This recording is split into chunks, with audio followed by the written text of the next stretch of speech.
Hey good folks, this is Omi Sade from the Black Girl's Guide to Surviving Menopause.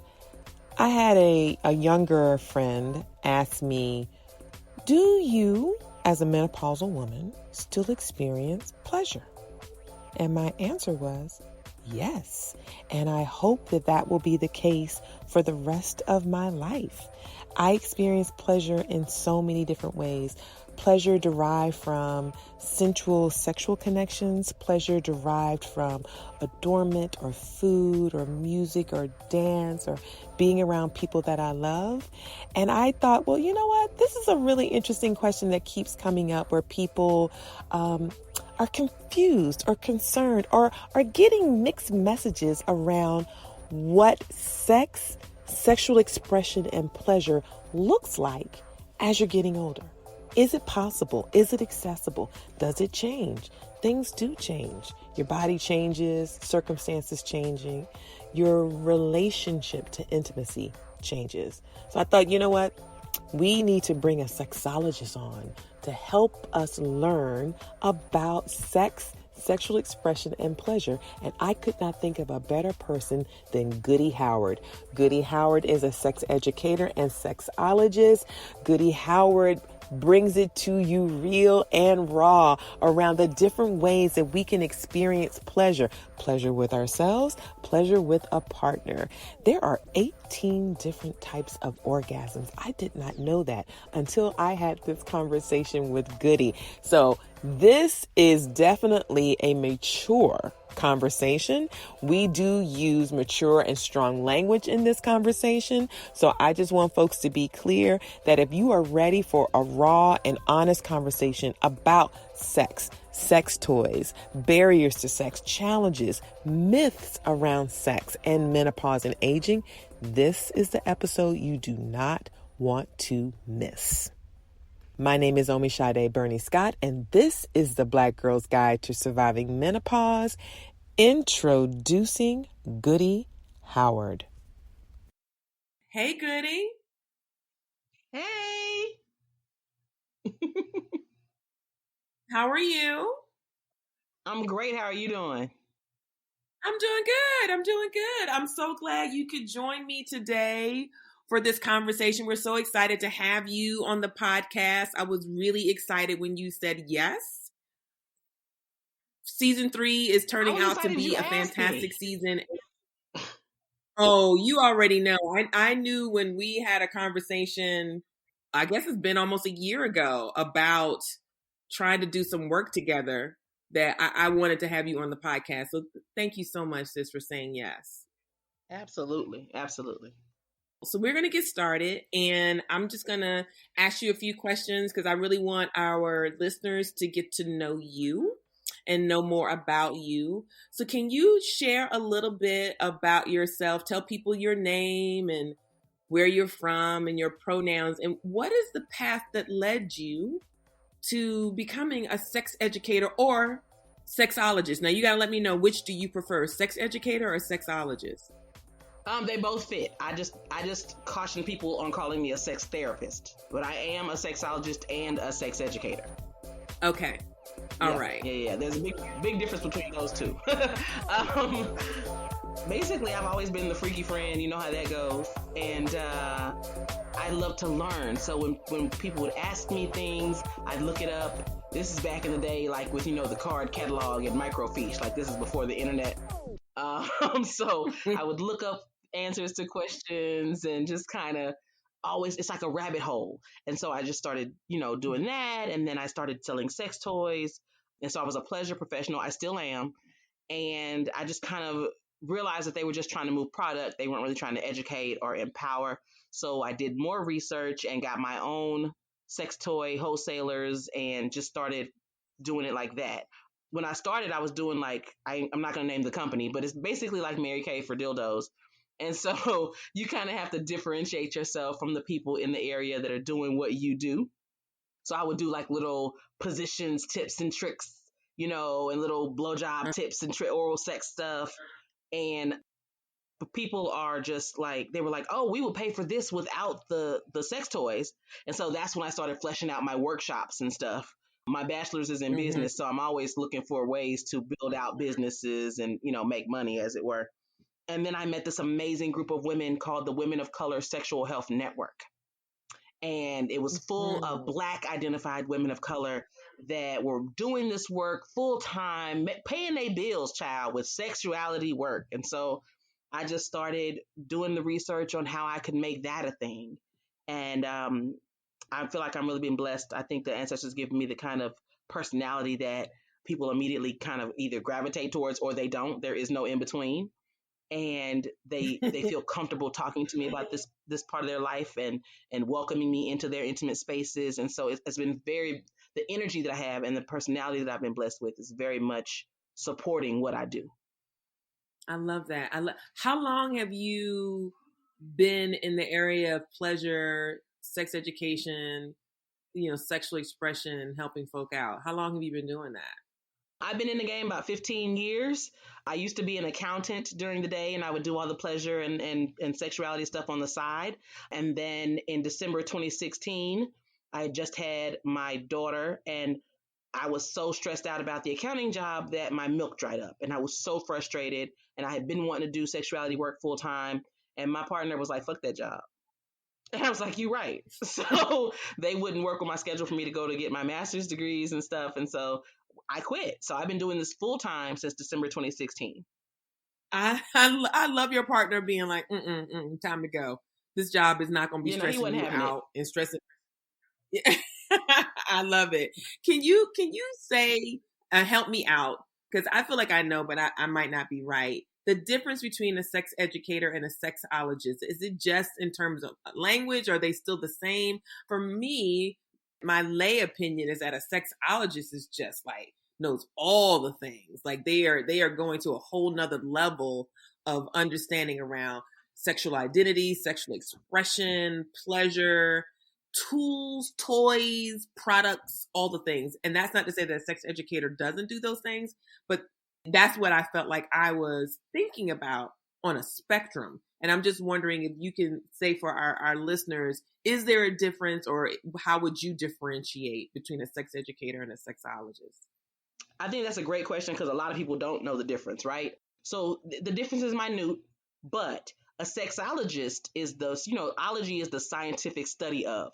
So a sexologist Mm-hmm. loves the science and whole shit of it all, right? We're the ones that conduct the research that sets the groundwork for the curricula that sex educators use. Sexologists do the research that create the frameworks that sex educators use. And so usually sexologists are also sex educators, but not all sex educators are sexologists. Ah, I got it. And in that same vein, sex therapist. People conflate those three terms all the time. Sex therapy Mm-hmm. is actual therapy that's centered on sexuality in some way. I am a master level social worker, so I could do therapy, but direct practice is not my jam. I am very much a macro practice kind of person. I want to impact and uplift as many people as possible at a time. And so I'm not a sex therapist, and I don't want anybody to confuse me for that, because I know some bomb sex therapists that I can refer people to, but they are Mm-hmm. not me. No, that's helpful. That's really important. I feel like in the last, I don't know, maybe 10 years, I've seen a lot more people moving with the identity of sexologist and sex educator, kind of toggling Mm-hmm. between those two. And it's been really powerful to see the number of Black folk, Black identified folk, whether they're Black women or femmes or non-binary people out here in the world, really trying to help people like access their own pleasure and also kind of break through some taboos and whatnot. Which actually leads me to my next question, Goody, because the Black Girls Guide to Surviving Menopause, we are definitely committed to having conversations to help people navigate menopause, to normalize menopause. And to me, a part of Yes. normalizing pleasure and intimacy and sex as you get older. Whew. Yes. So I wanted to know what are some of the things you've encountered as far as questions or experiences for folks who are over 40 and wanting to be more intentional around how they access or engage in sexual expression or sexual pleasure? The biggest thing that people come to me about that are over 40 is really around libido. It's around desire. And then it's around like menopause, premenopausal, early menopause and things like that. And how they're like scared of how it's going to impact their pleasure or how it's going to impact, how much sex they can have or all of that. And so I love the fact that I do a whole workshop on sexuality and aging, and we talk about how menopause directly impacts sexual function. And so when the hormones change, it kind of changes the texture of the skin of the vulva, which may require more stimulation to reach arousal and possibly orgasm, the changes in wetness, the changes in all of that. But those changes are not mandatory parts of menopause. And I think menopause needs a PR person, which is why I was so excited about being on this podcast, because it doesn't Not the PR, it doesn't the marketing. they do. They need a social media manager, because we think menopause is just like, oh, it's over. This is the end. You know what I'm saying? In real life, it's only the end of your cycle. That really means you can have sex all month long, and you don't have to endure all the BS that comes with, if you don't run red lights. You know what I'm saying? If you do run red lights, then nothing is changing for you. But if you're not having sex on your period, there are going to be people listening to this conversation are not going to know what you mean by running a red light. So I need you. Okay, so running a red light. Double back, break it down. What's running a red light? Running a red light is a euphemism for having sex on your menstrual period. Yes, exactly. So I just wanted to make sure people. That's what it is. Oh yeah, no, I feel you. I think I overestimate how many people know that phrase, and so I appreciate the the pause on that. But yeah, so that's what it is having sex on your period. So if you're not having sex on your period, then you got a whole month now. You good, and it doesn't change. It's a hormonal change, but it doesn't have to impact your sexual function. And I think media tells us that menopause is the end of sexual pleasure. Menopause is the end of sexual activity and desire. And people tend to just take that and just hold it and sit with it. Whereas people with penises are not having it. It's 17 different erection support drugs. You know what I'm saying? For penises, there's only one for a vagina, and I don't trust it. So we don't advocate for ourselves. Once we feel like our sex is once menopause starts, we just sit down. Oh well, I'm an old maid now. This is what I do. I don't have sex anymore, right? We just take it and accept it. And I wish we had the audacity of mediocre men, that we would advocate for our pleasure with our doctors so that we can get more medical support around continued sexual pleasure. Yeah. But the biggest thing I get, like, people are scared about how menopause is going to impact their ability to orgasm, their wetness, etc. And really, there are holistic, natural ways to maintain your vaginal elasticity and wetness and all of that. And there are lots of supplements and even external things. Like, it may not be something that you take orally. There are suppositories and inserts. You are opening up a whole new world of language for some folk who might be listening to the podcast. Okay. So there were a couple that you said, and I want to double back on it. It was you making the distinction between supplements and things that you can take orally that support moisture, lubrication, elasticity, and then things that you can provide externally. I wanted you to take a moment to make a distinction between the two, maybe give an example of something that people might take that's a supplement. So a supplement would be something like a collagen supplement, or there are, vitamins like that are women-based vitamins that have some hormonal support in them, or they have, the vitamins for 50 plus, etc. So those vitamins, in addition to a collagen supplement, those are all things that you would eat or consume orally. But then you have the things that you can get from your doctor, like the creams that are, applied to the vulva, or the suppositories that are inserted into the vagina. And so those are unique ways to introduce that kind of support to your body. Oil will tear a condom apart. KY has a product, which I rarely recommend KY products, but KY has a product that is similar. It's a suppository as well, and it's a moisture lubricant kind of suppository, and it is condom safe. Okay. You also use the language of bonded. If you were fluid bonded.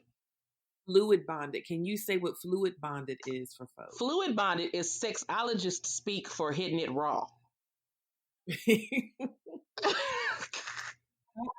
Yeah. Reason why I'm asking you these questions, Goody, is because I know that there are going to be some folk who listen to this episode who really want to. They're going to have their pens out. Yeah, they're going to be like, wait, what? And the interesting thing, as you say this, we have a blended family, and my eldest sister is 20 years older than me. And a couple years ago, right when I was about to turn 50 and she was about to turn 70, I asked her about how she was experiencing pleasure. And she was like, what?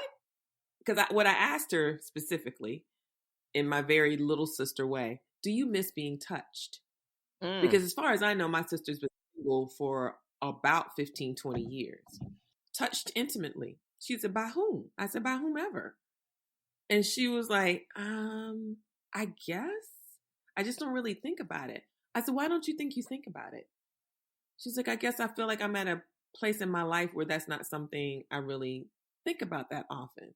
I was like, oh, I want you to think about it. And she was like, why do you want me to think about it? I said, because as far as I'm concerned, you still should be experiencing pleasure and intimacy and touch. Right. I also want you to experience that in a way where you feel safe. And she was like, okay. I said, so at the end of the conversation, I said, what I'm calling for both of us is more wonderful, consensual, delicious physical touch and pleasure. And she was like, okay. I said, and if you need condoms, let me know. She said, why do I need condoms? I said, because you might not be able to get pregnant, but you can surely get an STD or an STI. Yes. And she was like, I don't have this conversation with my little sister. I don't know why you just be bringing up stuff. Just bringing it up. I think it's so amazing. And I am the oldest. Well, my dad has a daughter that's a little older than me, so I do have an older sister, but we're co-oldest, I like to say. And then I have a younger sister. We're actually 9 months apart. My mom went back for her 6 weeks checkup, pregnant with my sister.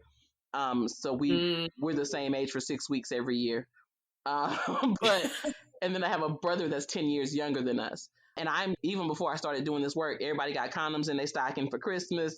I still am the condom fairy. But I have adult children too, so I'm the condom fairy for everyone. Like with my siblings and my dad specifically, I would like everybody condoms in their stocking. If I wrap you up, if it's your birthday, I'm gonna wrap your gift, and it's gonna be condoms as the bow. Like it's not. This is not a game. And I think like I said, my dad passed away recently. I gave him condoms. I gave him sex toys because I think specifically with people with penises, the intergenerational relationships, etc. That is, from a sexologist perspective, that's how STIs get introduced into communities over 50. Is the people with dicks going in and having these younger partners, and then going back to be with partners their own age. Interesting. Yeah, when I was talking to my eldest sister about the whole kind of intimacy thing, they were talking about the pervasiveness of STIs in senior living situations. Yeah, those are just co-ed dorms. Yeah, that makes sense. That's a co-ed dorm. They're just old. They're not, you know what I'm saying? They're not dead. They're just older. And I actually teach a training for nursing home staff around how to navigate sexually active residents, because there are layers to it. So if they're in assisted living, is there a dementia component? Because at that point, they can't give consent. Right. But if there's no dementia component, let them people have that sex and leave them alone. Are you finding you know what I'm saying? Are you finding that in the nursing homes that they are not wanting sex to happen no matter what the situation is? Yes, yeah, because Nana's not fucking. Like, no. And then depending on how you got to the nursing home, if your family put you there or you just decided you was tired of paying a mortgage, or you know what I'm saying, like how you got there, if your children or grandchildren are your conservators, they're not going to sign off on that kind of approval. Or like, I used to think that I needed to do sex ed and pleasure parties for nursing home residents. But I realized that I would have to do so many different layers for capacity, also getting the families to sign off on their resident being able to participate. Because again, Nana and Pop Pop are not fucking. And then we have an assumption that Nana is straight, right? Oh, yeah. And so we have these issues. And so I realized that I needed to focus on the staff to create a sex positive space for the residents as opposed to training up the residents. So now I offer CE credits to nursing staff. Nice. Around navigating sex. So, so the facility will pay for it. Nice.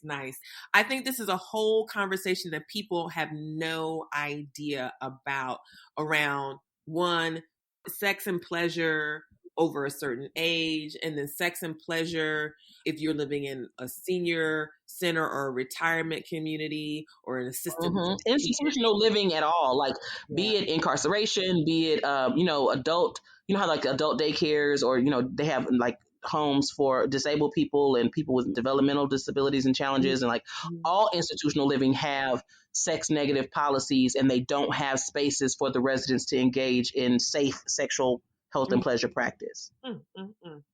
That's a whole niche for my community, my industry in and of itself. It is. Well, I'm really curious about some of the myths that you have heard around sex and pleasure and intimacy for older people that you want to debunk. So let's do some myth busting right now. Maybe give me your top 5 or top 10 myths that you heard that somebody said to you and you were like, that is absolutely not true. I need to be out here in these streets busting these myths. Give it to me. Tell me what you got. The first one is that people assume that, once you hit 50, you're just not having sex anymore. And that is incorrect. That's really, really wrong. And not only is it incorrect, a lot of times I'd venture to say that people over 50 are having more sex than 30-year-olds, depending on what's happening, right? And another nursing home story, my mother is a director of nursing at a nursing home, and there was a lady there who was performing oral sex on the male residents.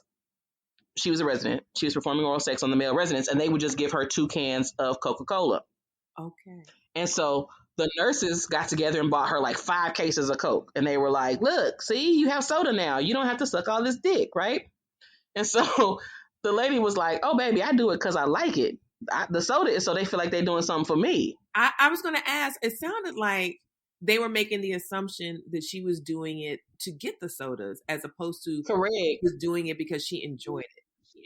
Correct. And I think that is a big assumption about people over 50 is that if they are sexually active, there's some sort of duress or coercion involved instead of, no, this is a choice. And I love how when you were talking about the conversation that you had with your sister, it was about pleasure and not necessarily sex, but pleasure and intimacy and safety. And those are that increase in value as we get older.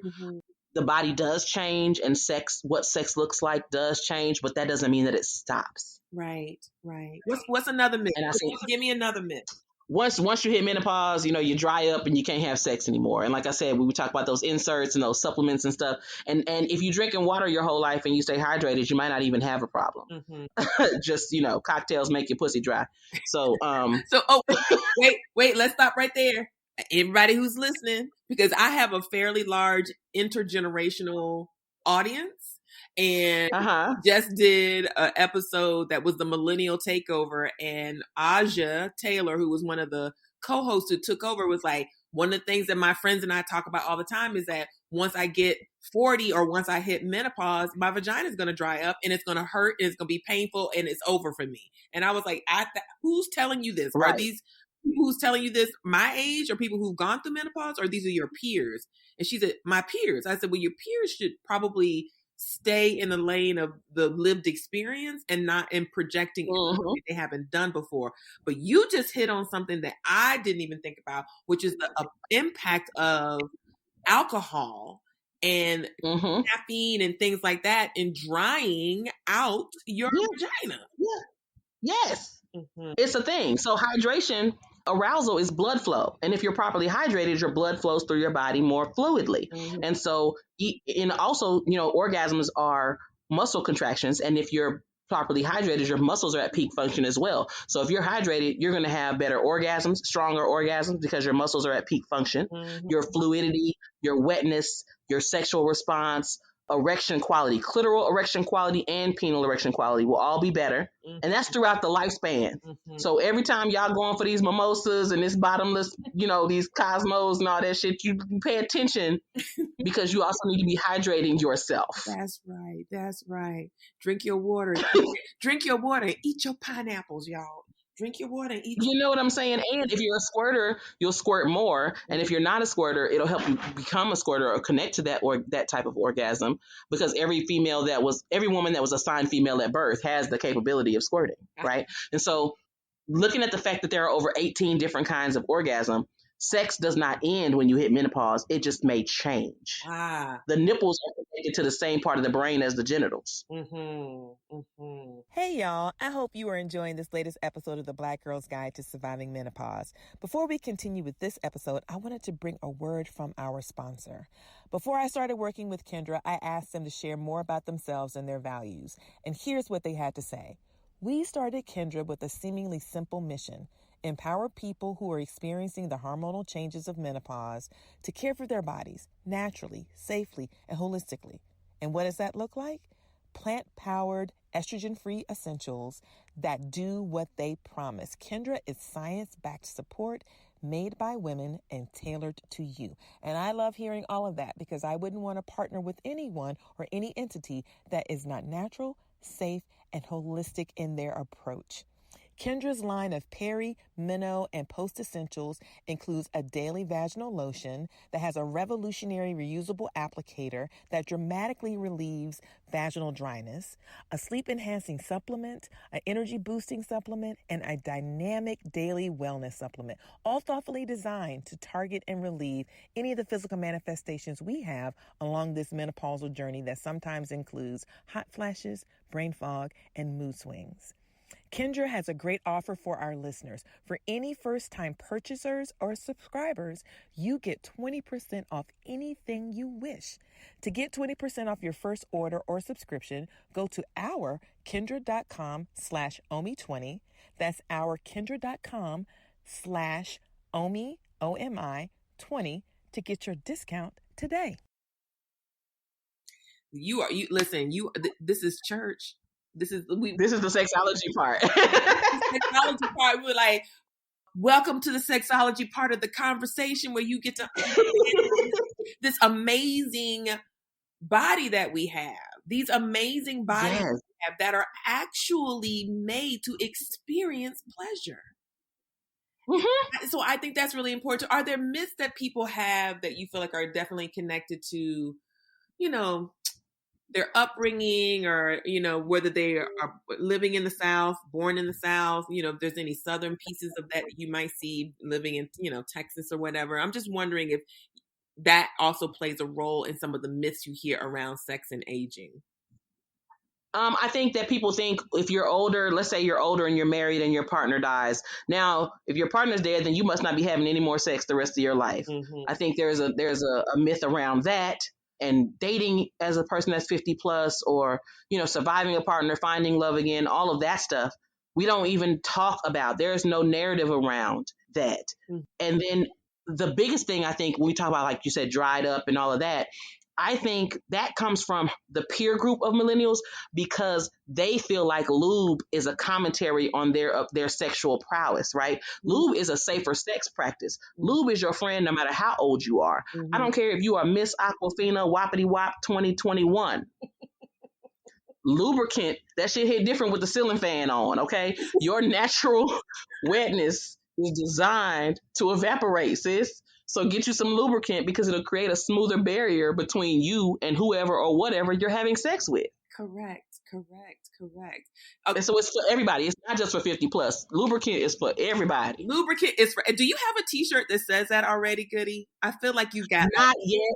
I feel like you should have one that says, "I want that shirt." Lubricant is for everybody. Okay. So can you make I'm that on so it. I can buy it? Because I want to buy it. I am on it. Okay, that's what's up. Okay, just give me one more myth, and then I want to move on to another question. Is there any other myth that you were like, I really need people to stop saying this out loud to other people? I think that people think that because they can't have babies, they can't get STIs. You can actually still get pregnant. It's not a high chance, but you know what I'm saying? You can still get pregnant, but getting pregnant and staying pregnant are two different things, first of all. But you still can get a sexually transmitted infection as a sexually active person. And so they think, I don't need condoms because I can't get pregnant, or I don't need, and I understand that, but it's a very, very dangerous outlook to have. Yeah. I know that there are folk out there who have been doing research around sex, throughout people's lifetimes. And, right now there's a big sex study that's happening at the University of Kentucky that they're focusing specifically on Black folk. And they really are trying to run the gamut of ages. And I'm glad that work is happening, because I also feel like there's not enough research out there specifically about our community and older people in our community, and how they're experiencing sexual pleasure, what their sexual expression might be. Because like you said, grandma might have been married to granddaddy for 40 years, but grandma might have a girlfriend now. And how you going to manage your understanding of what choices that she's making, because they're her choices, also his choices, or their choices. Right. And so I think it's an important conversation to have, to be sure. I think it's not necessarily a myth, but if you were asking about being Southern, and I think a big part of being Southern is the church and the Christianity of it all. And I think that there's a big dearth of information around pleasure in the practice of religiosity. And so we don't talk about pleasure in that vein. So you got the mothers of the church, they're obviously not experiencing pleasure still. We know we asexualize a lot of people in the church, right? So the mothers of the church, the deacon board, none of these people have experienced pleasure because we're not talking about all of that. Right. But I have a colleague that says, if God made my clitoris, then we need to have that conversation. And so I think in the South specifically, Black folk don't ever have those talks, and as they get older, they just become obsolete talks to them. I know that Sister Toni Bond Leonard, Dr. Toni Bond Leonard, who's also one of the progenitors of the reproductive justice movement, is doing additional research and writing and conversation and education around sexuality and religiosity for Black people. So I'm really excited about this next iteration of work that she's doing, because she's a G and I know she's bringing it. So I'm really excited about that. I'm wondering, darling, if you could share more specific products that you would suggest specifically for the menopause crew. I have friends who we talk about whether or not people are masturbating, if they're engaging in sex pleasure, self-pleasuring themselves, if they're using toys and which toys they like.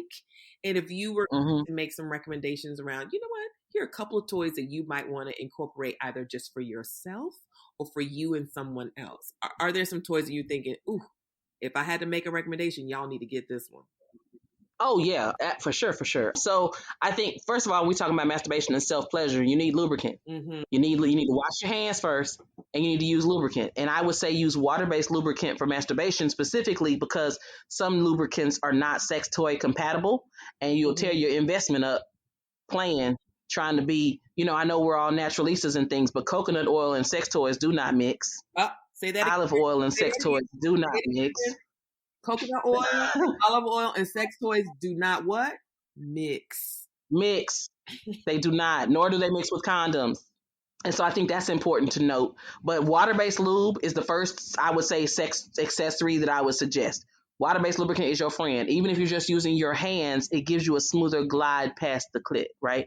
It helps you touch and feel yourself. It reduces friction in a way that you feel yourself differently. So that would be the first one. The second one, I would say a bullet.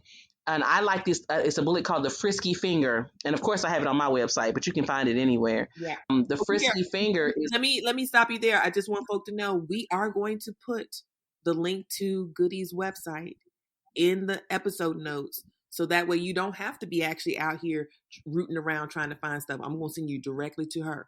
So continue. Yes. Continue. Yes. And I do consults. If you think you want a sex toy and you don't know what you want, I do consults for that. Mhm. And there will be a code BGG2SM. It's 10% off everything on the store. Woo! Say that again, Goody! Oh my God, I'm so excited. BGG2SM. It'll be 10% off everything in the store. Not in that, it doesn't count for classes and such, but that's because of how the website is set up. But any products, absolutely 10% off with BGG2SM. Thank you. Absolutely. But the Frisky Finger it's a bullet. It's a wireless bullet, and it has a little silicone textured sleeve on it, and it has a finger loop.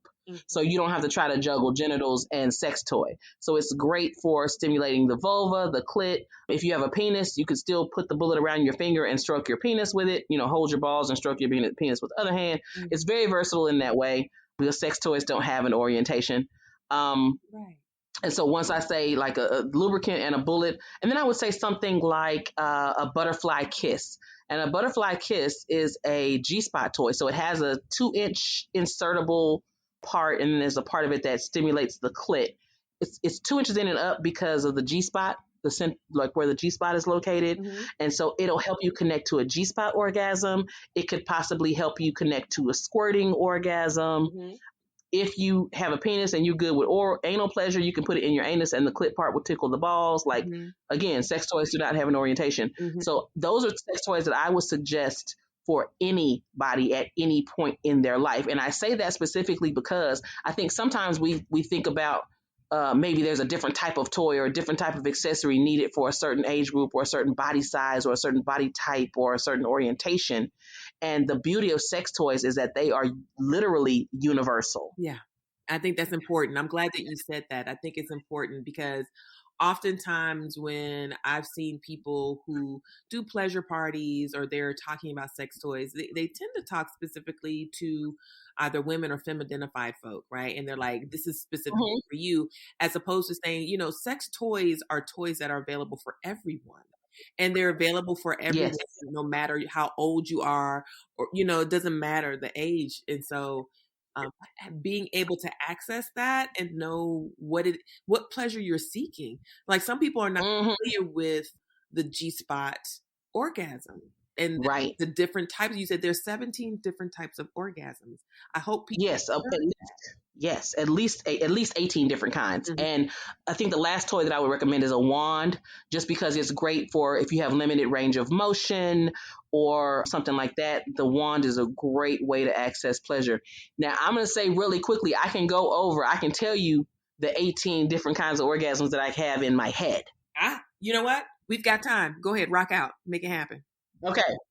So clitoral, anal, vaginal, oral, nipple, mental, blended. You have a cervical orgasm, a frenulum orgasm. You have a pelvic orgasm, A spot, U spot, G spot, P spot, and U spot.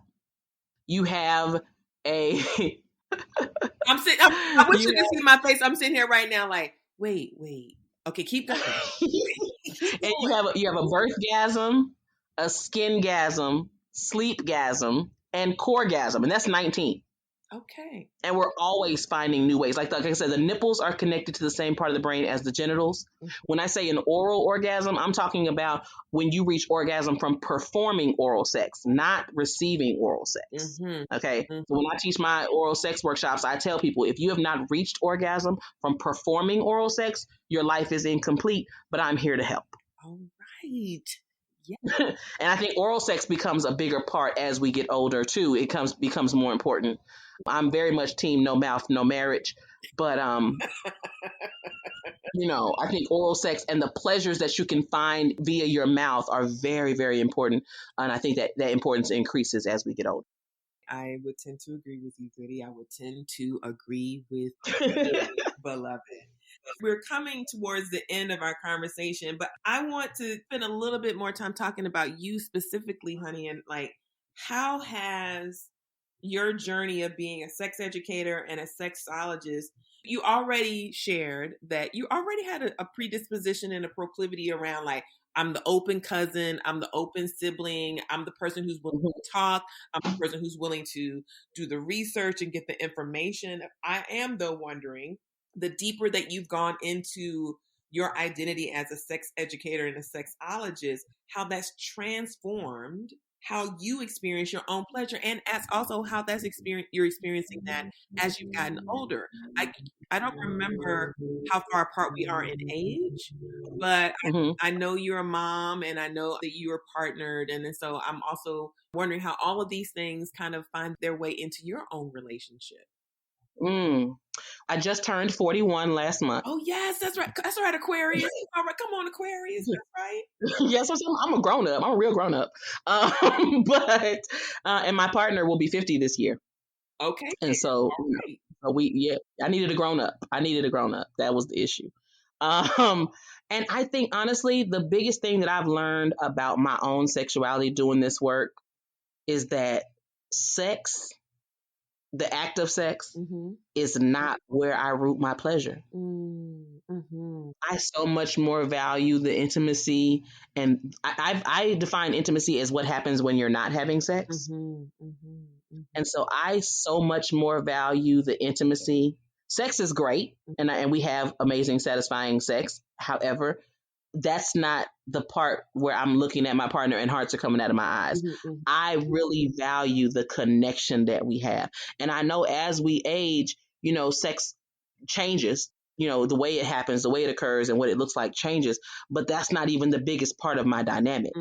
And I value that so much. I feel like sex is easy. What else you got? Doing this work for so long, I experience people in partnerships and romantic partners and things like that because people are curious because of what I do. It's less about me and more about their curiosity on what I can do. Right.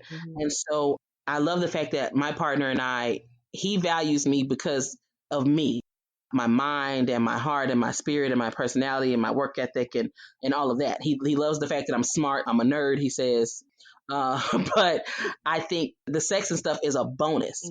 And so that is what I value. And I say beauticians if they don't do their own hair, chefs don't like cooking. And so I'm not that far gone. However, doing this work has made me realize how much of my pleasure is not rooted in sex. Absolutely. Yeah. I love cuddling with him and laying up. I just he'll walk by me and just wiggle my toe. He'll just grab my toe and shake it. And I just hey, it's just that, it's not. And I think that's an overlooked part of companionship. I think you're right. I appreciate you saying that and also helping people kind of see the distinctions. It's not one or the other, or one's good and one's bad. It's what is the fullest way that we experience pleasure, and giving people a doorway to know that intimacy doesn't always happen with penetration, right? At all. I think, like I said, intimacy is what happens when you're not having sex, in my opinion. And for me, I am very much a sensual person, and I define sensuality as experiencing non-sexual pleasure through all 5 of the senses. So when you live sensually, you experience pleasure through all 5 of your senses, non-sexual pleasure. Then when it's time to get sexual, you're experiencing sex through all 5 of your senses. Exactly. You know what I'm saying? One of my favorite books is Adrienne's book, Adrienne Marie Brown's Pleasure Activism. And it invites you to consider not only how you're accessing pleasure, but what's your pleasure practice, and how you might be sharing your pleasure practice with other people, or what it looks like for yourself as an individual. And I definitely see myself as a very sensory person. So music, food, smells, touch. If somebody scratches my scalp, if they have the gumption to stick their finger in this afro, we go together. I just want to listen. I just want to be clear. If you rub my scalp, we go together. We go together. I have an afro too. I've been natural since before it was cool. And same. And I had a really, really big afro, and I was in Walmart, and this man was like, "Can I touch your hair?" And first of all, he was fine. So of course I'm gonna say yes. But I was glad that he asked. So I told him yes. And I'm thinking this man is just gonna touch my hair, right? This man reached his hand in the back of my head, up the, where it curves at the nape, and then just kind of gathered all his fingers into a fist. And I was like, "Sir, you are not gonna have me bent over in aisle 3 of this Walmart. Like it was a whole. So when we talk about sexuality, there's a difference between touching your hair and touching your hair. You feel me? I do. One of my running jokes with one of my girlfriends was when we had our first set of locks in the 90s and washing hair. Either washing your boo's hair who had locks or your boo washing your hair when you had locks. How sensual it was. And when Michelle and Deggiocello came out with that song, Let Me Run My Fingers Through Your Dreadlocks, everybody was like, have you heard this song? Have you seen this video? And it was like, it was the best feeling to have an apartment, windows open, incense burning, music on, and be washing each other's hair and oiling the scalps. Yes. Talking about that level of intimacy I still seek. It hasn't been available to me in a couple of years, but I'm still claiming that's available to me. That level of touch and interaction and sweetness. I think, Goody, that's sweetness of that felt so good. It's nurturing, it's nourishing, it's sensual, it's supportive. It's just, I don't even think it's no language for it. It just, you know it when you get it. You can feel it. Well, we're about to round ourselves out. So there are two things I want to do. One, I want to make sure that people know how to find you. And two, I want to give you an opportunity to make an offering to the guide. So what we did the first 2 seasons of the podcast is at the end of every interview, we asked people, if you were going to make an offering to the guide, the Black Girl's Guide to Surviving Menopause, what would you say? What would be your offering? So I want you to hold that in that beautiful, brilliant brain of yours. And I want you to let people know how to find you. Let us know about your website, how they can find you on social media. So my name is Goody, Goody, and everybody asks Goody everything, right? So I'm Ask Goody on everything. I'm AskGoody on Instagram, Twitter, Pinterest, YouTube, LinkedIn, hell, everywhere. And my website is askgoody.com. Because I'm a sexuality professional, I violate all the community standards of every social media platform in existence. So if you're hearing this and you have access to my work and you enjoy something, please share it. Copy the link and text it to people if you're concerned about how you'll look sharing sexuality information. But that's how people find out about me, is through word of mouth, because I can't run ads. I can't promote posts, none of that, because of the nature of the work that I do. But yeah, I'm Ask Goody everywhere, like I said, and the code is BGG2SM for 10% off anything, all the products on the website. So I just appreciate the love and support and interest. You know what I'm saying? It's amazing to me. I love Black women, and I feel like the evolution from competition to collaboration has been visceral and visible for me, specifically for the last maybe 6 years. I feel the same way. I'm so grateful for it. I'm so grateful for this move to be in kindred co-conspirator space with each other. I love it. Yes. So what would you like to offer to the guide? What would be Goody's offering to the guide to surviving menopause? Don't believe the hype. Don't believe that menopause is going to be the end of your sexual and pleasurable and spirit opening journey to discovering your own body and the pleasure that it can provide. That's right. Don't believe the hype. Goody, thank you so much for joining us today, beloved. It has been an absolute pleasure having this conversation with you. Thank you. Absolutely. Thank you so much for having me. I'm really excited about that part. Like, I was like, oh my God. So I'm really glad to be here. Absolutely.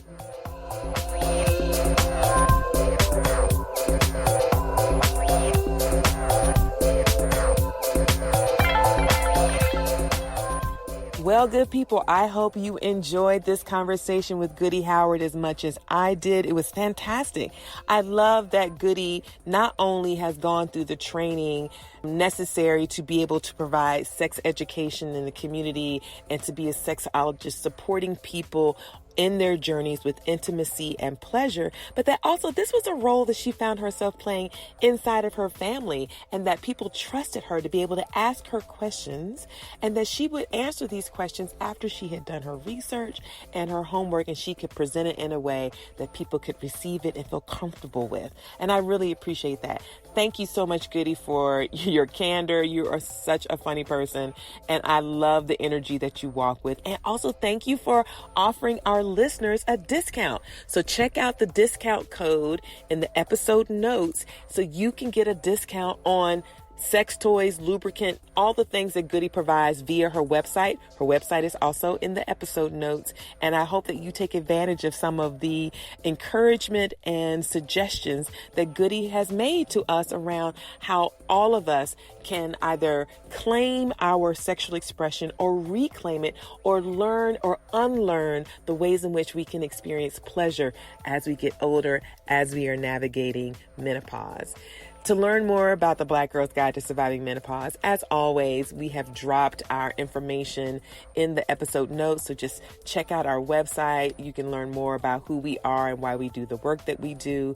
If you are interested in providing financial support for the podcast, I will also drop our Cash App and Venmo in the episode notes so you can make a one-time gift. Or if you would like to be a sustainer through our Patreon, you can find that information out through our website and click on the information there as well. As always, we are so grateful for all of our listeners who continue to support and affirm the work that we are doing to normalize menopause and aging for Black women, Black femmes, and Black non-binary people. We are so excited to continue to broaden the diversity of narratives and stories that we bring to the space. We want to hear from you. So send us your listener letters. We really do.